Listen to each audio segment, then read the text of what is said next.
आणि आता एक मोठी बातमी समोर येते नाशिकमधून। नाशिक जिल्ह्यात पुन्हा एकदा भूकंपाचे सौम्य धक्के बसलेत।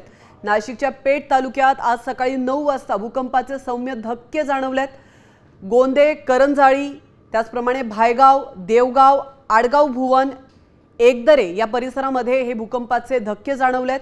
भूकंपाच्या धक्क्यांमुळे परिसरात काही काळ भीतीचं वातावरण पाहायला मिळालंय। मात्र या घटनेत कोणतीही जीवितहानी अथवा मनुष्यहानी झालेली नाही। नाशिक जिल्ह्यात पुन्हा भूकंपाचे हे धक्के जाणवलेत, त्यामुळे नागरिकांमध्ये चिंतेचं वातावरण आहे।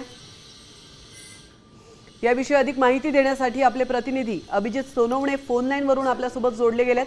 अभिजित, नाशिकमध्ये पुन्हा एकदा भूकंपाचे सौम्य धक्के जाणवलेत, काय अधिक अपडेट? 40 तासांमध्ये नाशिक जिल्ह्यामध्ये पुन्हा एकदा भूकंपाचे सौम्य धक्के जाणवलेले आहेत।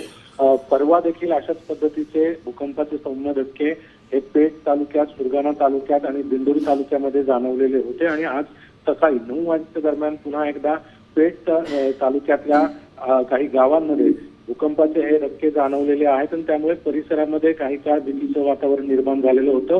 मागच्या महिन्यापासून सातत्याने नाशिक जिल्ह्यामध्ये वेगवेगळ्या भागामध्ये भूकंपाचे धक्के जाणवत आहेत आणि त्यामुळे या सगळ्या परिसरामध्ये मागच्या काही दिवसांपासून नागरिकांमध्ये चिंतेचं वातावरण बघायला मिळत आहे। जिल्हा प्रशासनाकडून देखील सातत्याने हे जे भूकंपाचे धक्के जाणवत आहेत त्याची कारणांचा शोध घेण्यासाठी देखील या ठिकाणी प्रशासनाकडून आता काम जे आहे ते सुरू करण्यात आलेलं आहे। सोबतच नागरिकांनी देखील कशा पद्धतीने काळजी घ्यावी याचं देखील ठिकठिकाणी गावामध्ये जाऊन नागरिकांना याबाबत त्यांच्यामध्ये जागरूकता आणली जाते आणि नागरिकांनी घाबरून जाऊ नये अशा पद्धतीचं आवाहन देखील प्रशासनाकडून। नक्कीच अभिजित, आपण पाहतोय गेल्या 48 तासांमध्ये दुसऱ्यांदा भूकंपाचे धक्के जाणवलेत, त्यामुळे नागरिकांचं घाबरणं हे स्वाभाविक आहे आणि त्या संदर्भात सरकारकडून देखील प्रशासनाकडून देखील काळजी घेतली जाते, त्यांना प्रशिक्षण दिलं जात आहे।